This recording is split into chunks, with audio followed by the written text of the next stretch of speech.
first. And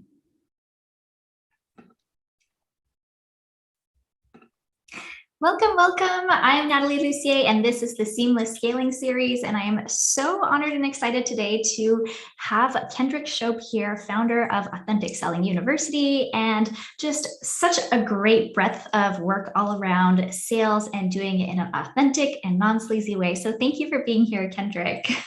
Thank you for having me. It's such a pleasure. Anytime I get to talk to you, Natalie, I'm so excited. So thank you for having me. And hi, everybody. Yay. All right. So if you're here live, leave your questions in the chat and we'll definitely get to them. I'm super pumped to be able to do this live. And the first question I wanted to talk to Kendrick about is, I know her personally because we've known each other for about 10 years or a little bit more than that. And I know that you started off doing sales in person. And I know that now, obviously, you're a master of online selling. So how is that transition for you personally from switching from, one-on-one in-person selling to then being able to do this on a bigger scale online?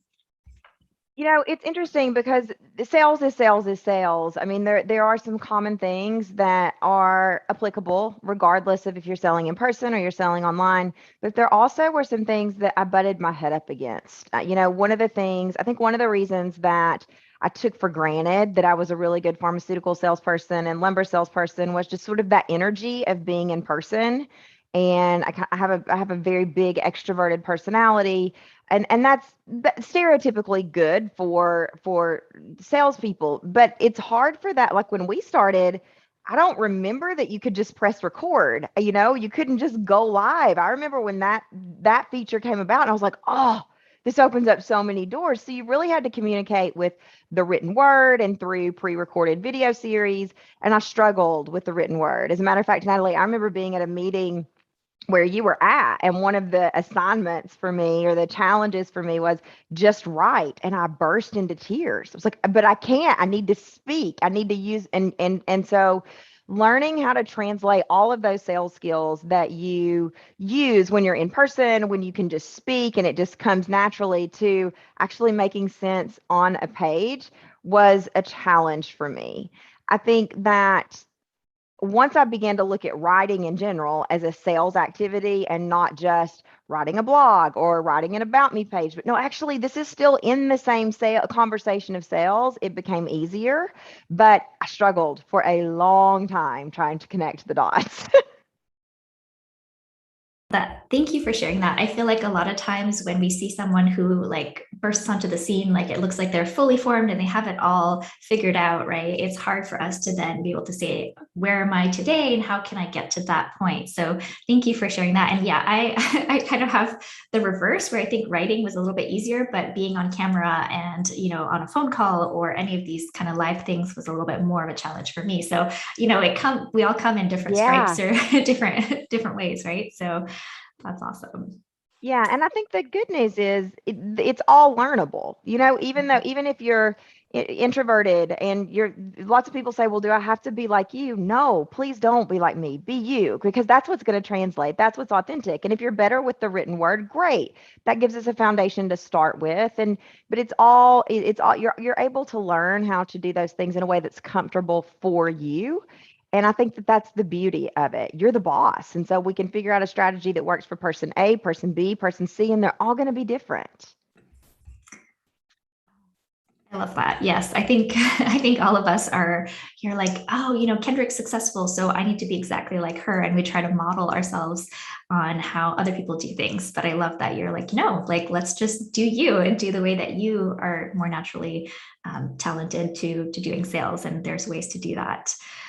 So I wanted to ask you, in the past 10 years, obviously things have changed online. You mentioned one of those things, being able to go live. But what do you think are some of the big things that have changed, and maybe ways that make it easier to sell today that people can kind of tap into that they couldn't before? I think some of the things that make it, or some of the things that have changed, I have a double-edged sword. So they make it easier and they make it more challenging. So I'll give you an example. Instagram. Instagram is basically 5 social media platforms in one. I know it seems like one, but you've got Instagram Live, Instagram Stories, Instagram Feed, Instagram Reels, IGTV. I mean, if somebody masters all of those and really does all the ways that you can connect to your audience, that's almost a full-time job. And so I think that that's the hard part, is figuring out, where do I want to show up? Where do I want to do the common things uncommonly well? And what am I going to let go of? And you've got a lot of experts jumping around with jazz hands saying, you need to do this, and you need to do this, and you need to do this. And well, is that true? Maybe. Really, there are 3 things you need to do after you know what you're selling. That number one is, you need to be able to connect with your people.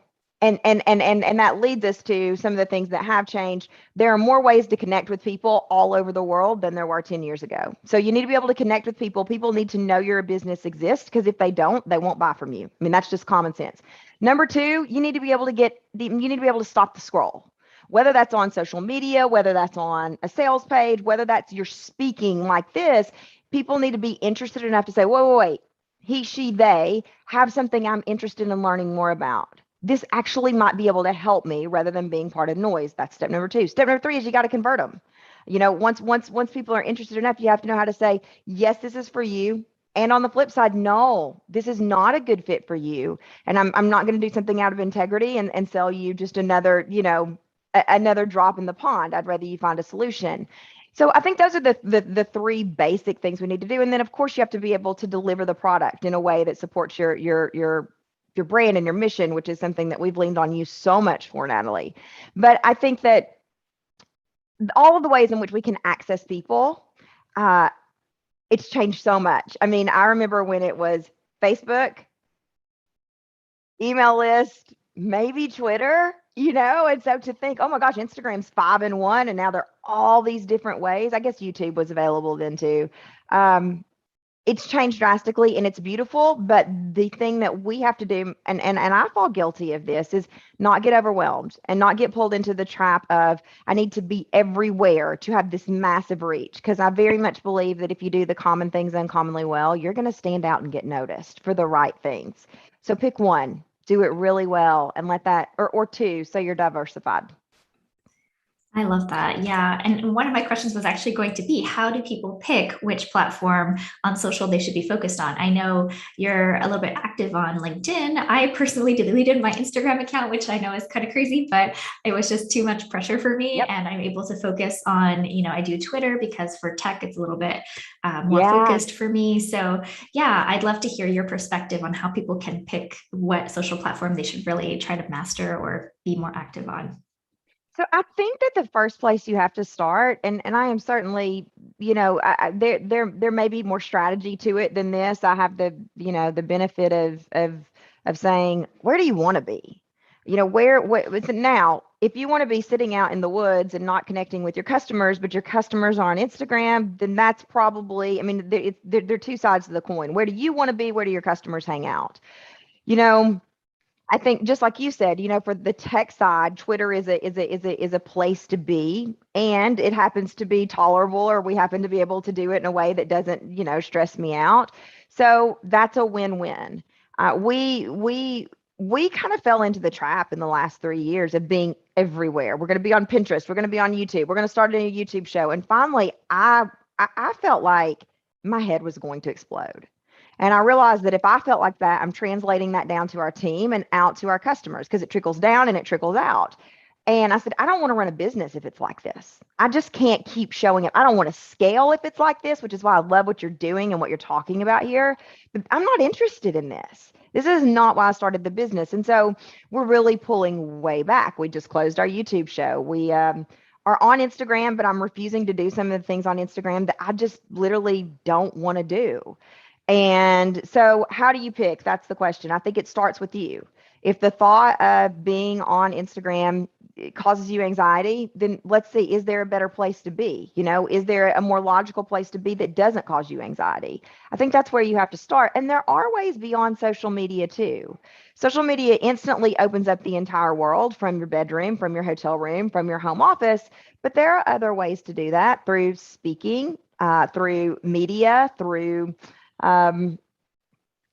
referrals. And so, there are lots of people who are like, I'm done with social media. It does not bring me peace.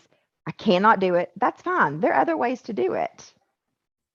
Yes. Oh my gosh, so good. And actually, one of my questions was going to be, why, maybe I don't know if it's just me, but why does it sometimes feel like when we're trying to sell on social, it feels a little sleazier than it might if we're doing a one-on-one conversation, or maybe we're sending an email. So how do we overcome that, or how do we do it better, essentially? Feels sleazy because the majority of people doing it do it wrong. And I don't know how to say that nicely. So it's just the fact. I mean, how many times have you gotten a DM in on Facebook or somewhere? I tell this story about, I got this DM on Facebook about, hey, do you want to sell your first 100 people and make $100,000 in your first class? And I'm like, it was a guy. Dude, know who you're selling. Like, no, I've already sold my first 100 people. I've already made my first $100,000. Like, that is so icky to me, just to think that a cold, blind pitch is going to work. It doesn't work, and it's gross. So I think the first thing is to know that you don't have to do it that way. And the first two steps of selling or authentic selling are prospecting. That means letting people know your business exists. It's how people find you, and engagement.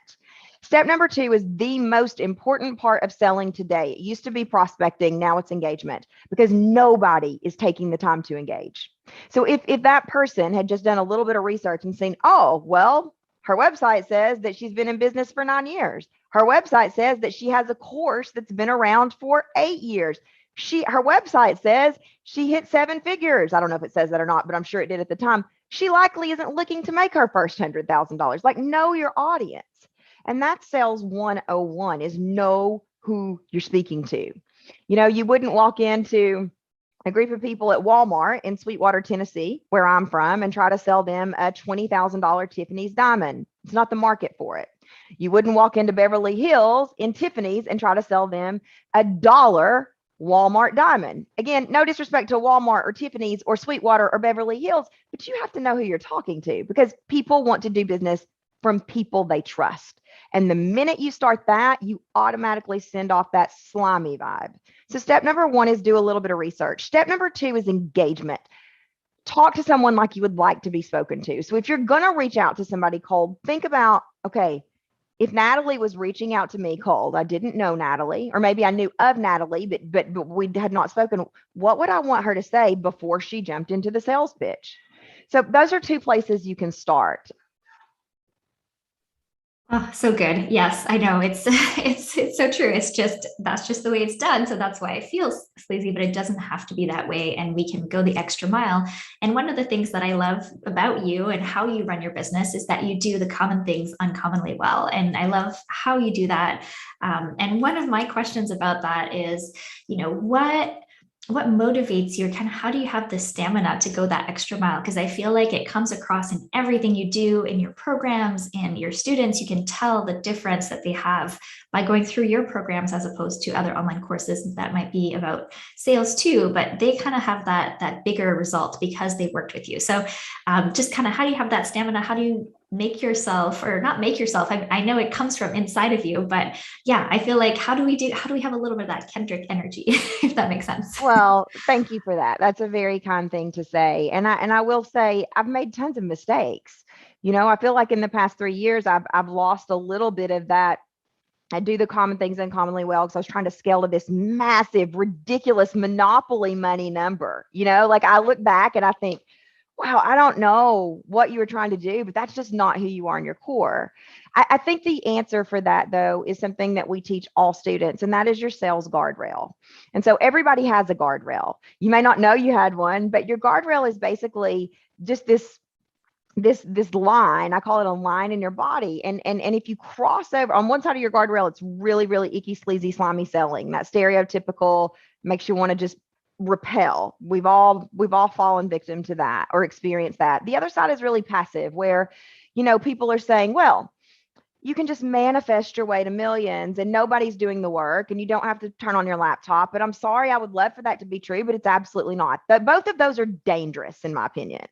Dangerous to be icky, sleazy, slimy, pushy, use guilt to sell. It's dangerous to tell people that no one's doing the work. Somebody's doing the work. And so people invest their life savings and then they end up broke because they're not manifesting correctly. That is a bunch of bullshit. Excuse my language. It just is. This is not how business works. So everybody's guardrail falls somewhere between those two extremes. And yours is different from mine. Joe's is different from yours. We're all different. But the minute that it starts to feel icky, sleazy, slimy, gross, or the minute that you get this feeling in your stomach or in your solar plexus of, I don't know about that. Like it's almost like this, you need to pause and listen because you're likely doing something that is out of alignment for you. Everybody sells, everybody has the capacity to sell in a way that feels true to them. And I think that that's what makes authentic selling really powerful is no two people have to sell the same way. If it feels gross, we'll find a way that works for you to achieve the same result.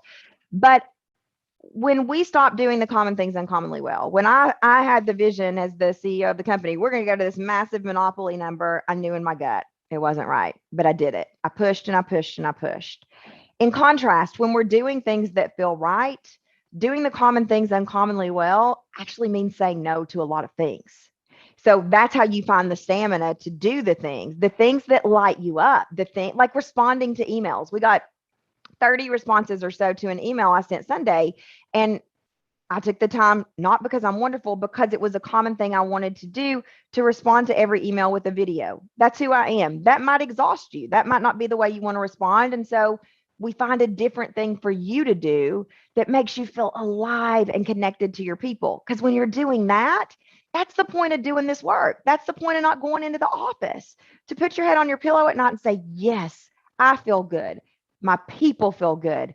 I've made a difference in the world. So I think it starts with that feeling of, wait, this doesn't feel right. Let's check in with this. And then it translates into actual strategy. And that strategy involves saying, no, we're not going to do that. We're going to drop Twitter. We're going to drop Instagram. We're going to be present on LinkedIn and LinkedIn only, because that's what feels good to me. And we're going to do that specific thing uncommonly well. Do the common things uncommonly well doesn't mean do all the things uncommonly well. It means do what works for you, what lights you up uncommonly well. Oh, so good. I'm like, preach. It's great. Thank you so much. All right.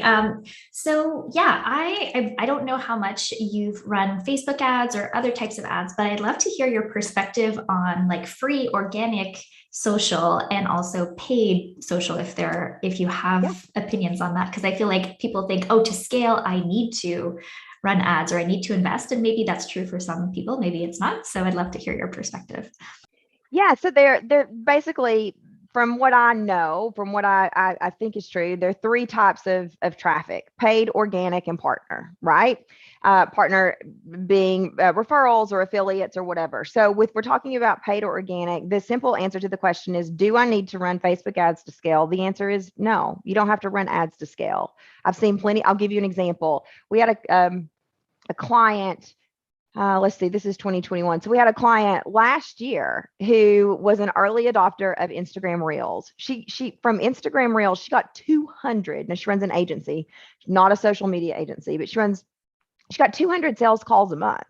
Like if she had run ads, she could not have taken any more sales calls. We had to then to figure out, okay, we've got 200 people trying to book sales calls. We don't have the capacity for 200 sales calls. What do we do?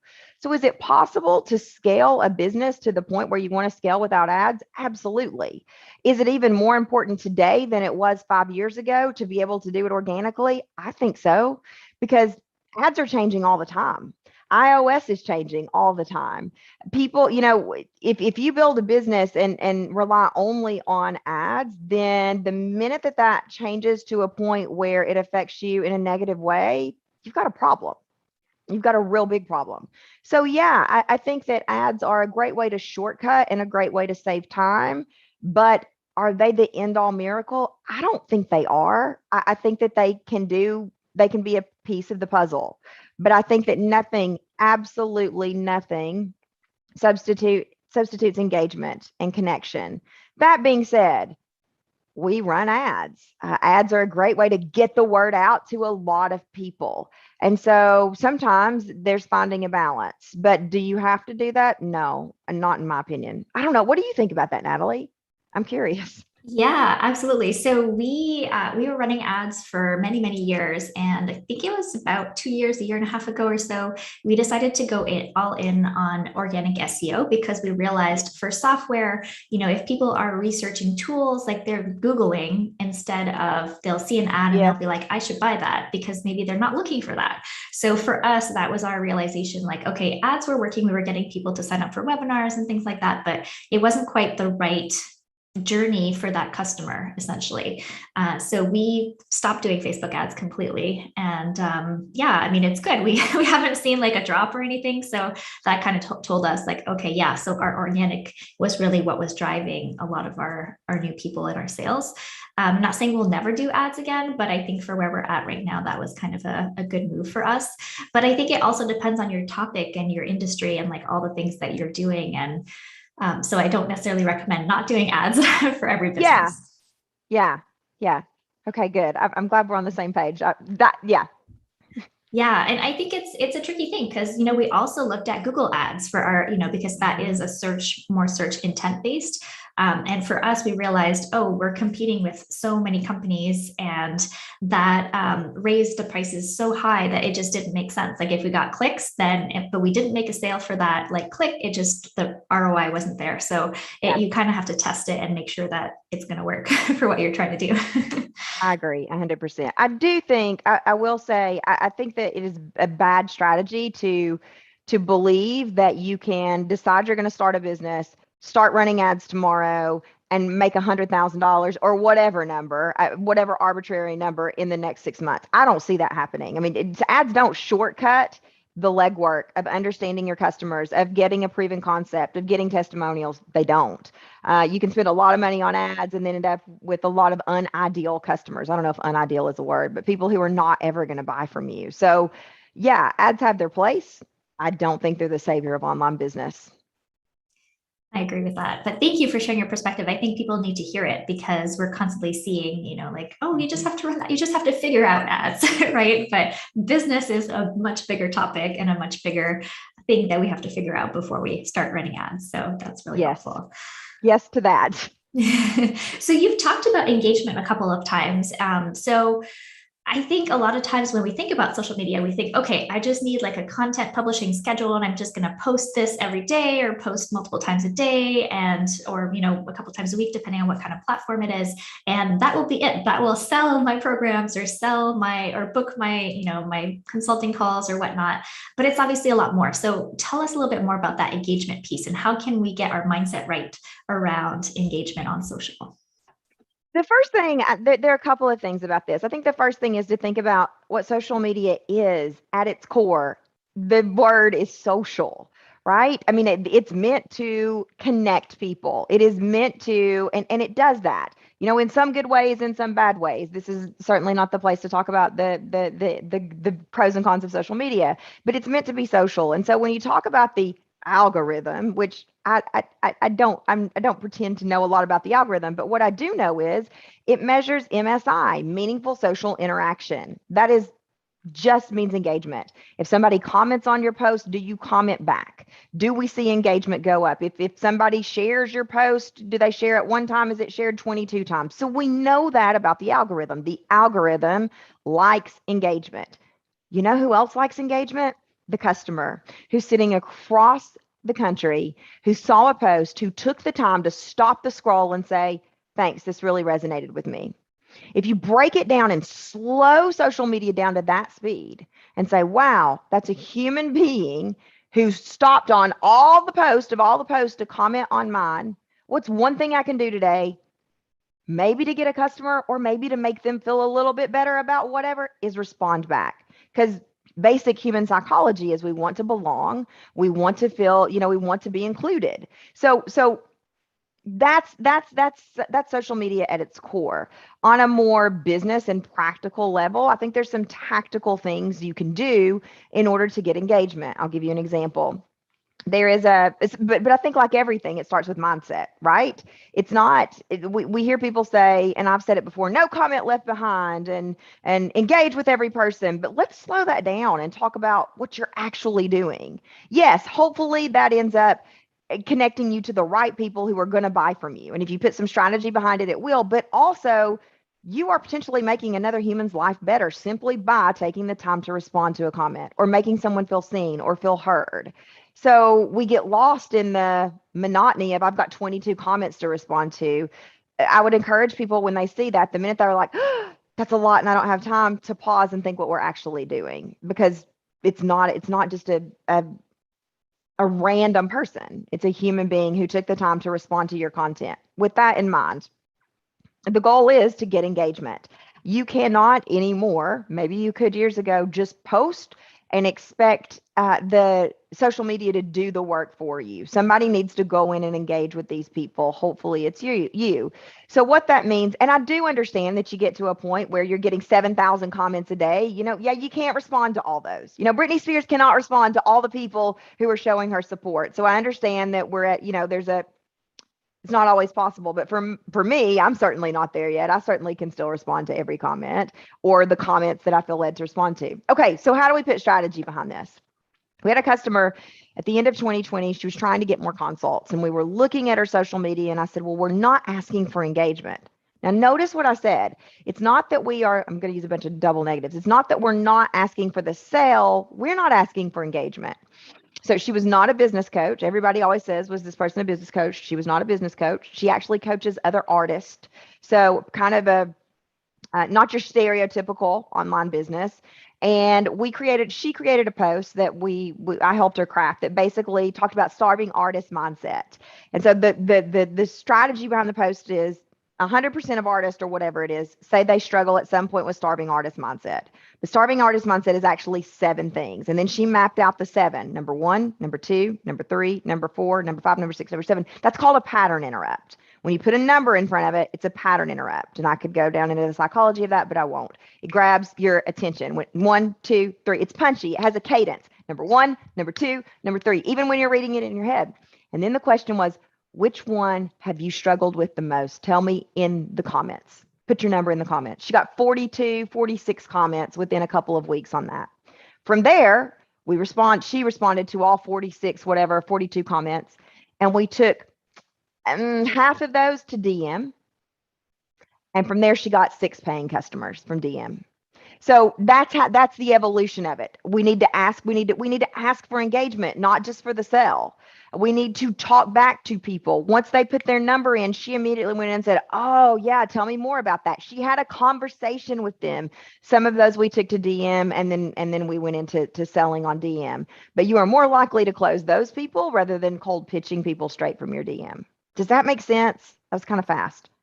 No, that is brilliant. Thank you so much for sharing that, because it's such a concrete example that I think all of us, when you are saying, tell us which of these numbers you've experienced, like immediately people are going to want to say, and they're going to want to respond, as opposed to just posting a blog post or posting a link to book a demo or book a call, or that's just, like you said, it's like trying to sell too early essentially. So that's awesome. Yeah, I think also, so some people will be like me and they'll be like, okay, I'm going to go try this strategy. And here's what I will tell you is sometimes you have to warm your audience or your people up to that. So if it doesn't work, don't give up. It will. Getting this sort of pattern interrupt and getting people to talk back is absolutely never the wrong thing to do. If you think about the online industry, especially my little portion of the online industry, people are feeling undervalued, disillusioned, not seen, not heard. And so anytime they can engage with you, the face of the business, and I don't care if you've been in business for 2 days, 2 years, or a decade, you are the face of the business. And so that when they engage with you, they automatically feel special. They automatically feel special. Think about that. That's what you're doing. And it pays off in those sort of breadcrumbs down the road. Yes. Oh my God. I love that. And yeah, I totally agree. I feel like when people are on social and they actually get a response or they feel seen and heard, which, like you said, is such a basic human need that I feel like social media, I think that's why sometimes people get angry on social media, or like they share things because they want to be heard and seen. So this is like a much more positive way of kind of using social media and kind of giving people that outlet that they might not have in other places or other ways. So that's really helpful. Thank you. And so you mentioned this client of yours who did really well. What would you say are the differences between people who go through your courses and your training and do really well, and the people who maybe don't? Like, what are the differences? Is it mindset, or I'm just curious about that too. Well, I'm a little different. So, I preface what I'm about to say with I'm a little different, and I recognize that this is different, but it is my core belief, and this belief has been something that a lot of my mentors have pushed back on and said, you can't do this, you can't do this, you can't say that. And 10 years later, I'm still saying it. So that's just proof that your mentors are not always right. You got to trust your own guardrail. But I'm a little bit different. It is my belief that if you go through Authentic Selling University, you should see an increase in sales. That's what I am teaching you to do. Now, that does not mean that you can go through Authentic Selling University and not try any of the strategies and see an increase in sales. But if you try the strategies and you do not see an increase in sale, our promise across the board has always been and will continue to be as long as I am selling it. If it doesn't work, I want to know, because I've been selling for 20 plus years. I am not an expert at most things, but I feel confident I can help people troubleshoot what's not working. I feel confident that I can say, oh, okay, yeah, I see what you did here. We need to adjust this just 10 degrees. Go back out, try it this way. Let me know if it works. And so it has always been my belief that if people go out and try, they have an open line of communication to come back and say, I need help. And I'm going to show up and I'm going to say, hey, okay, I see what you did here. Here's how I think we did it wrong. With that in mind, why do people not get results? Of course, there are people who don't get results. They're afraid to have that conversation. They're afraid to say, I need help. They're afraid to bother. So yeah, some of that is mindset. And please don't misunderstand what I'm saying. I realize that there are times when the strategies don't work. I think it's arrogant for any of us to think in the strategy industry, not in the tech industry, but in the strategy industry, that it's going to work 100% of the time. People are going to get it right 100% of the time. If I buy an iPhone and it doesn't turn on or it doesn't make a phone call, I'm going back to Apple. I'm going to say, I bought this sucker and it doesn't make a phone call. The same thing is true with what you learn in Authentic Selling University. If you're not seeing an increase in engagement, if you're not seeing an increase in customers, you have a way to show up and say, I need help. And I may say, okay, great, I need to XYZ, but if it's not working, we're going to troubleshoot it and I'll work with you so that you see what you should expect to see. And I think that's why our customers and our students get great results, is because we very much want to say, we'll meet you where you are. If you can try to make the phone call and show me where it didn't work, not to prove that you did it, but so I can say, oh, you dialed the wrong number. What about if we do it this way? Try this and let me know. I don't want to run a business if I can't do that. I love that. Yes. And I've seen that. So that's why I was curious, like how that happens, because I see the results of the people who take Authentic Selling University. And so obviously you use AccessAlly to run kind of the underpinnings of the program. Yeah. So what are some of the reasons that you picked AccessAlly, or maybe that your students enjoy using it as your course platform? AccessAlly was part of the conversation because I know you. And I've had the pleasure of knowing you, like you said, for 10 years or more. And Natalie, you've seen me at my absolute worst, when I was just sort of this mess of I'm all over the place trying to figure this out. You were already a successful business. And I was like, I want to be like Natalie. I just want to have my stuff together. And you were so kind and so accepting and so non-judgmental of the hot mess that I was when we were, getting to know each other. You also are brilliant. And through mutual friends and through being on trips with you, I was able to see your brain, and your brain has an analytic side that mine certainly doesn't have. And so I knew when we were looking for, a software, I knew that you needed to be part of the conversation because I knew you. The second part of that was I felt that I might be a bit biased towards you, and I wanted the best software. So I took myself out of the conversation. I said, she has to be part of the conversation, and now I'm out. And our development team came back and said, this is the best software and here's why. Our students noticed, like when we changed from whatever we were on, I don't know what it was. I think it was just WordPress. Can you just do it through WordPress? Is that possible? Yeah, I think you were probably on the Entreport plugin for Oh, WordPress. Yeah. yes, that's what Yep. yeah. Okay, yes, thank you.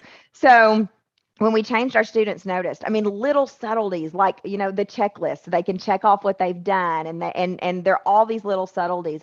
It works smoothly. We get answers every time we have a question. Never, ever, ever do I worry, oh, something's going to break and we don't have access. Well, first of all, it doesn't break, knock on wood, but we don't, I know that we're going to have someone who's going to say, oh, yeah, that's important. We'll help you. So, I think that speaks volumes just about the software in general. Number one, about the person behind the software and the character and the brilliance that you bring to that, but then also that my team chose the same thing. And they said, this is the best, and here's why. We're going to be able to customize to do what we want to do. We're going to be able to increase student engagement. Our biggest issue when we changed was there's a lot of sales. There are a lot of sales lessons inside of Authentic Selling University, and I wanted people to be able to track their progress and complete more of the course, because I saw when they completed more of the course, they closed more customers. And so we talked to you all about how can we help people complete more. And I mean, something as simple as adding this page where they can check their progress off increases the completion rate drastically. So that's why, and we've been there, gosh, 4 or 5 years, 2017, 2018, and we're thrilled. Thank you so much for sharing that. Yeah. Yeah, and I think you would do something really cool too, where you actually give bonuses when they complete certain things, like little Yeah. surprises, Oh, that's which, right. Yes. yes. Yes. So they're like the hidden bonus. So yes, I don't know if that's still there, but during that year, they would do all of these check marks and then they unlocked their bonus for the week. So there was an incentive to finish the week's lesson because there was a hidden bonus. And once people figured that out, it was great. It was so much fun. I remember one time this was a couple of years ago. We forgot to make one of the check boxes live, or I don't remember. But on tutor time, when students could ask me a question, I had like 5 people say, "Where's the box?" And I'm like, "What are you talking about?" It was our error, not yours. But I mean, students really buy into that. Like people like to check the box and say, "We've done this. It's complete." I'm like, "We'll get it fixed. We will get it fixed. No worries. You're going to be able to check your box that and they got 100%. It's a really cool feature. I love it." Yeah, thank you so much for sharing that. So we have a couple more minutes. What would be, if people had to, maybe they don't have a huge audience yet, so they're kind of getting started, or maybe they have like maybe 100 people, or, I don't know exactly where they're at, but they really want to increase that. What would be some of those strategies that you would recommend to kind of increase their social reach? So I think the first thing is it really goes back to some of the stuff we've talked about, which is let's start with what you like. If you've got 100 or so or 1,000 or so people on an email list or whatever, let's start with what you like. The last thing we want to do is build your house or build your business on a prospecting and engagement strategy that you loathe, because at some point you will stop showing up, and that's not fun. So for me, I love video. I can't do enough video. It's easy for me. I mean, it goes back to what we were talking about earlier. I love it. The less I can write, probably the better. Although I've gotten more comfortable with writing. And so if I was starting over, our entire prospecting strategy would be around video. How can we use video? Is it going live X number of times? Is it a free video series? Is it more media? How can we use the things that I like? For someone who's just starting and maybe you don't have a huge budget, I certainly didn't when I started. The All of the capabilities of social media now kind of make a lot of those things free. I mean, you can press live from anywhere. The thing I would say is be curious. Do you watch Ted Lasso? Do you watch that show? I haven't, but I've heard so many things. I need to watch it Okay. for sure. Yeah, it's a great feel good show. But anyway, one of the things he says is be curious. And so I lost a little bit of my curiosity recently. When Reels came out, I kind of rolled my eyes and was like, I'm 44 years old. I don't need to be on adult TikTok. Well, I had some fun with Reels. So be curious. But to answer your question, the first thing I would do is I would start with, what do you like? Is it writing post? Is it teaching live? I don't think that there is any substitute for you going live and teaching what you know.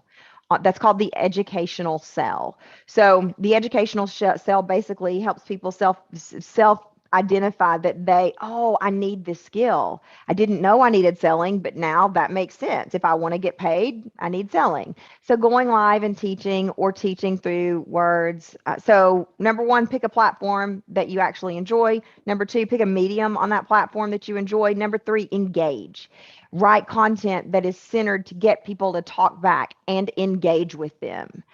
Number four, if you're using social media in that way, then know how to take it to DM so that you can get them on the phone or sell them or whatever.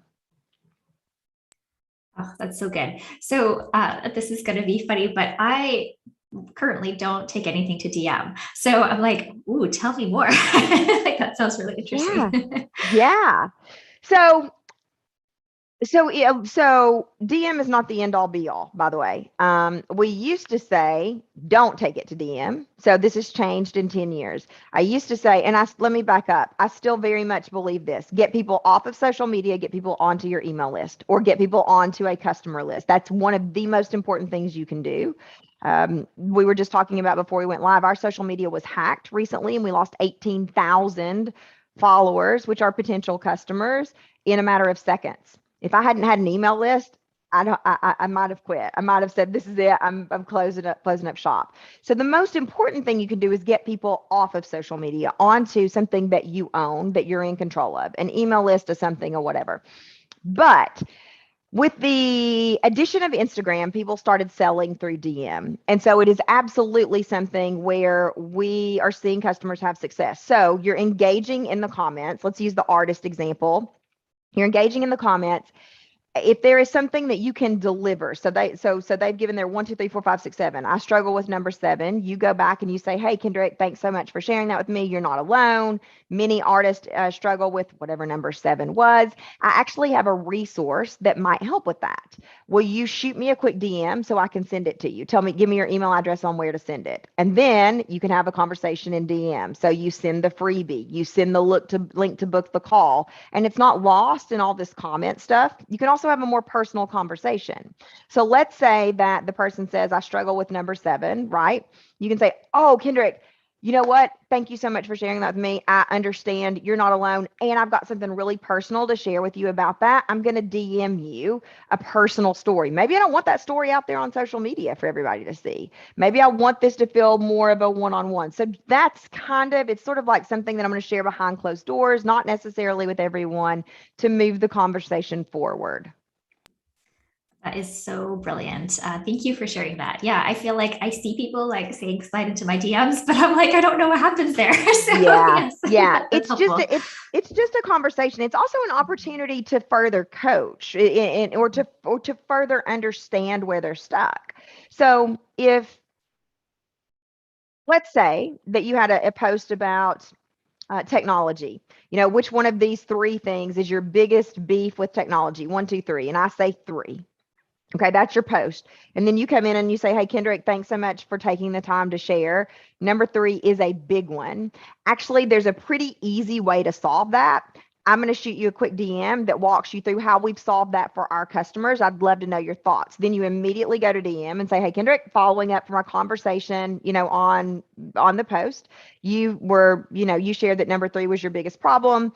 Here is why it's a problem. Here's how we correct that with customers. Have you tried that? See, we're not selling yet. Have you tried that? You're getting me to engage. You're getting me to talk back so that you can understand exactly where we need help. I'm going to say, yeah, we tried that and it didn't work, Natalie. Then you didn't try it right. Because I know as the expert, it's the solution. Now it's like she said. But does this make sense what I'm saying? Yeah, 100%. And that's so brilliant. And it's a lot more it's kind of like that personal conversation that we were talking about in the very beginning, where you're in the same room, but in this case, you're just doing it in a private chat, essentially. So that's Yeah. super helpful. Yeah, absolutely. Awesome. So yes, I mean, so much brilliance shared today. Thank you so much, Kendrick. And where can people go and find you and, subscribe and do all the things to kind of get into your world?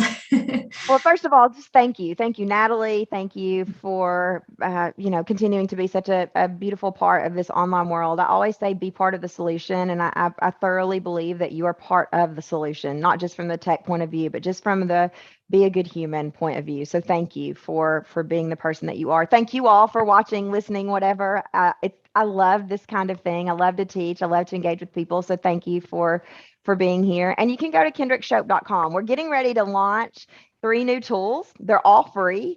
They're all centered around my love of music. So it's the New Kids on the Block tool, the My Chemical Romance tool, and the Prince tool. So they're going to be up soon on the homepage of the website, kendrickshope.com. And it'll tell you what each one of those do for you, because they do actually help you close more sales. So kendrickshope.com. And yeah, we'll be launching those soon. I'm super excited.